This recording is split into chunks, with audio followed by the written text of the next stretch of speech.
When you're trying to control the outcome of things, you're assuming that this one opportunity, this one thing is so limited and scarce that you better control it or it's not going to happen ever. But if you're in alignment, it's okay. There's other opportunities that can come in when you're in alignment, when it is natural for your identity, when you are being that ideal version of you. This episode was probably one of the funnest ones I've done in a very long time. I'm going to show you step by step how to take things and not make them so important, and how to detach yourself from the outcome of things you're putting on a pedestal. Realize that when we talk about things we put on a pedestal, things we make important, we create resistance around it and we block it from coming into our life. And there was a huge book that came out called The Subtle Art of Not Giving a Fuck. That was a really great book by a guy named Mark Manson. And I'll talk about that in a minute, kind of when I get into the episode. But it was a phenomenon bestseller book, and basically the idea is the less you care, the better. Now, it doesn't mean just care in general, like you don't care about your family and stuff like that. But what it really means is the more detached from the outcome you are, the more power you have. And it's really the key to experiencing whatever you want in your life. If you put money on a pedestal, if you put love on a pedestal, you're creating resistance and you're blocking it from coming into your life. The key is understanding the vibration of not giving a shit. When you understand that vibration, your whole entire life will change. I used to really care about significance, what people thought about me, and had that perspective. And guess what? I created a lot of resistance in my life, and I spent a long time not so happy. As I've kind of gone through these awakenings this year, I've let go more and more, and I have a dangerous level of confidence within myself, and also just an inner sense of self-worth and authenticity, even where I could just be myself at a new level. And the key to this is understanding that dynamic of not being attached to the outcome, not giving a shit. This is the vibration, the episode of the vibration of not giving a shit, how it will absolutely transform your life. I'm going to share with you many examples in this episode of how you can do that, and examples from other things in my own life, other things I've noticed in other people's lives, and hearing other people in podcasts and stuff, kind of sharing you their stories. How taking things off a pedestal is the key to you making it natural for your self-image to experience what you want, which is the key. And when you learn this, it will change your entire life, because you'll catch yourself when you start becoming needy. You'll catch yourself when you start trying to control the outcome of things. And you will then just surrender and allow and find it much, much easier and much more natural. That's why when they say you got to really want something to get it, no. When you want it, you lack it. When you put it on a pedestal, you create resistance around it. Sometimes people want things, and then eventually it makes it natural for them, and then it becomes easy for them. But when you go into that first and foremost, you'll find that things become easier anyways. Okay? That really is the key to this whole entire process. So, something else I wanted to talk about today was, I slept amazing last night. So well. I'm traveling back to Vegas here in a couple hours. I'm going to go do a gym workout and then go back to Vegas. And I just got done filming this awesome podcast episode. And I slept super deep last night. And I wanted to share with you, I'm actually going to be off my, I've been cutting for 3 months on a diet, meaning I've been eating like 2,000 calories a day when my body naturally burns like 2,500 calories a day, meaning I've been in an energy deficit for 3 months now. And I've lost like 20, 30 pounds of fat. No joke. I went really intense, though. I'm not recommended everyone go this hard. But that's what I did, and I look completely different. I went from like having like a lot of like chunky, it's like a little chunky monkey, to now having like abs. Okay, so big difference. But one thing that's challenging when you're in an energy deficit is sleeping good at night. So that is just a challenge, because your body's literally saying, I've burnt more calories than consumed, and it's kind of in a little bit of a minor starvation mode. But there's something that I've been using to supplement this, and you probably heard me talk about on other podcast episodes, but this podcast is sponsored by Organifi, and today I wanted to highlight Organifi Gold, which is Organifi Chocolate Gold. Imagine delicious hot chocolate with less than 3 grams of sugar or less per serving, so it's very low sugar, and imagine it tastes amazing, and it has a whole bunch of different superfoods in it that help you to sleep amazing at night and to feel great. Well, you would think that doesn't exist, right? Well, it does. And I've been drinking it for a very long time. and I sleep amazing at night when I take it. It's called Organifi Gold Chocolate, and it has a delicious chocolate, almost like a hot cocoa flavor, and it's super easy to make. It's literally a powder, and you take this scoop, you put it in almond milk, cashew milk, water, whatever the heck you want. You mix it in there, 1 scoop, you drink it a couple hours before bed, and it's got very low calorie, it's got barely any sugar in it, and it gets that guilty pleasure thing almost. It's almost like you feel like you're cheating, but you're not. What it does is it promotes relaxation so you can fall asleep with ease, which I've actually found to be very true. It supports a better night rest so you wake up feeling refreshed. I feel refreshed as fuck right now, just so you guys know. And it helps promote a healthy response to stress. And, the average hot cocoa has 200 calories, 6 grams of fat, 25 grams of sugar. This has, it's less than 3 grams of sugar. It's 1 gram of sugar and 23 calories. It doesn't include anything that spikes the blood sugar, like most hot cocoa does. It's got turmeric and ginger in it, and it's got ingredients like turmeric, reishi, mushroom, and ginger, which help support rest, recovery, repair. And it's freaking nutritious. It's certified organic. There's so many good things in it, including lemon balm. It's called lemon balm, which is, it was first mentioned in the movie Homer's Odyssey. It's an herb that's taken at night that helps with relaxation, and it's been used for thousands of years. It's also got turkey tail. I thought that's interesting. Turkey tail mushroom, by the way. So people don't freak out. It's not actual turkey tail, but it's a mushroom, and it's a powerful antioxidant. Anyways, I'm a huge fan of Organifi products in general. They're organic. I use them to maximize my vibration. You probably notice I have a lot of energy. Well, guess what? Part of it's because I take Organifi.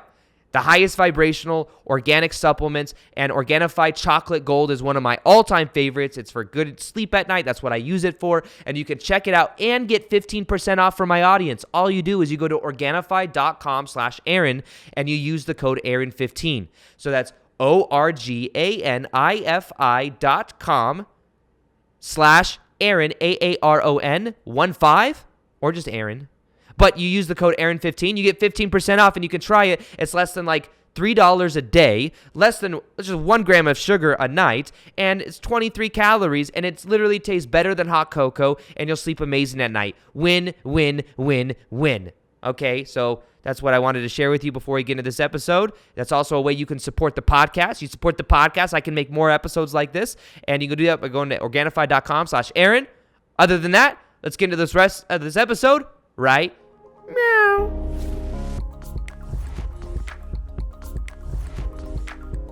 The degree to which you are detached is the degree to which you have power. Remember that. Detachment is power. And when you talk about the vibration of not giving a shit, not caring, that is power because that person is not attached to the outcome one way or the other. And even think about that. There was a popular book that came out that was called The Subtle Art Not Giving a Fuck. Very top-selling books by a guy named Mark Manson. And it was a great book. But basically, it talks about the power of not giving a shit and how that is so powerful. Now, forgive me. I know some people listening to this are super high vibration butterflies, and they hear the little cuss words, and they're like, no, it's so low vibe. But everything is the meaning we give it. Just saying. And when we talk about the vibration, you could say, it's not the vibration of not caring, but it's the vibration of not caring what other people think or not caring about the outcome. Let's say that. And when we get to that place, we get to a dangerous level of power because people can't manipulate us in the same way. We aren't feeling needy. We aren't at the whims of the outer reality. And there is a very powerful energy to not giving a shit. And there's different energy dynamics that I wrote down that I want to talk about in this episode. But in general, understand that the main underlying concept of what I'll be sharing in this episode is one that I've shared before, and it's from an old book that I used to read, but it has to do with something called decreasing importance. anything we make very important, we put on a pedestal, and what we do is we vibrationally create resistance. Think about it. If you've ever been attracted to someone in your life and you put them on a pedestal, what happened? Normally, you ended up repelling them. They ended up feeling that resistance off of you, and then they put up a wall and they weren't as attracted to you due to that resistance. Now, it's also because you put them on a pedestal. In a way, you did it to yourself. I can feel that. I'm not saying this to be some cocky person, but when I meet somebody in public that may recognize me for my videos, if they are just kind of cool, calm, and collected and like, hey, it's a much easier interaction. But if they're like, oh my goodness, Aaron, blah, blah, blah, blah, and I'm on this pedestal, it makes me feel uncomfortable. I don't know why. It's funny because back when I first wanted to be on YouTube, I thought that'd be so cool to meet people that were like excited like that. Not that they can't be excited, but what I mean is when somebody vibrationally puts you on a pedestal, you feel that resistance. You feel that expectation. You feel that sense of control too, because sometimes when I meet people, people expect me to be like coaching them, like, yeah, my name's Aaron, I help people expand their consciousness. What has happened in your life right now? Okay, well, this is the first thing you need to do, and then the second thing you need to do, and it's not like that. I would feel that control or that expectation if I do meet people. So I'm just kind of showing you from my own example how that kind of works energetically and the energy dynamics of it. However, in general, think about it. If you wanted a job really, really, really bad, you might have put it on a pedestal. Then you go into the job interview and you're in a way there's an inhibition to being yourself. And then the person that's interviewing you can feel that energy, and then they put up a wall. And what is it really saying? This is the crux of this whole entire idea of understanding this. What is the idea behind putting something on a pedestal and decreasing importance? What it means is our self-image, our inner self-image is not linked up to the reality where it is natural for us to be experiencing what we want.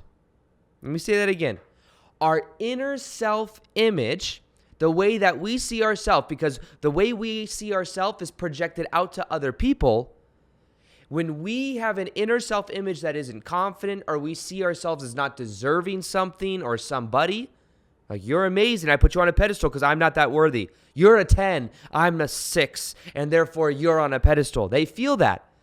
But remember, it's all an inner game. You could see yourself. It doesn't mean you need to compare yourself and we need to be in this, comparison game. But you could see yourself as a 10. And therefore, if your inner self-image and you feel that way because you know what you deserve, you're going to exude that out, and other people are going to feel that off of you. And then guess what? They're going to be more attracted to you. And then there's going to be more of that reflection, because that's all the outer reality is, by the way, a reflection.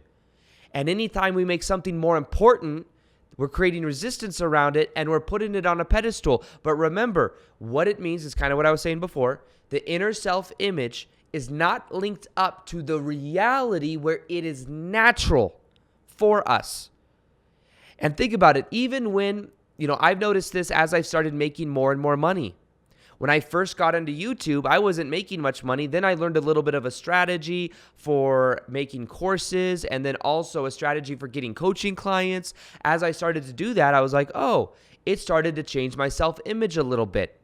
And as it started to change my self-image, I noticed that the energy changed. Whereas before, if I made $3,000 a month without having to go to a 9-to-5 job, I was like, super, that was awesome, amazing. And if I wanted to make more, it'd kind of be on a pedestal and I'd have resistance around it.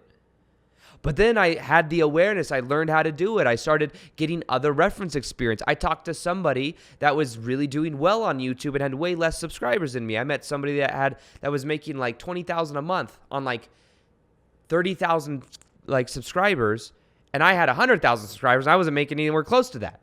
But then that reference experience said, that is possible. That is possible. I just have to learn something I don't know currently learn. Then I learned about how to launch my first course, which is a morning routine course on how to use the law of attraction and visualization, meditations. It's like a 7-day morning routine journey. I learned about that. And then guess what? After I learned about that, it became natural for me. Then it wasn't on a pedestal. But when it was on a pedestal, there was resistance around it. So one of the key factors here is understanding your own inner self-image and linking to the reality where it is natural for you.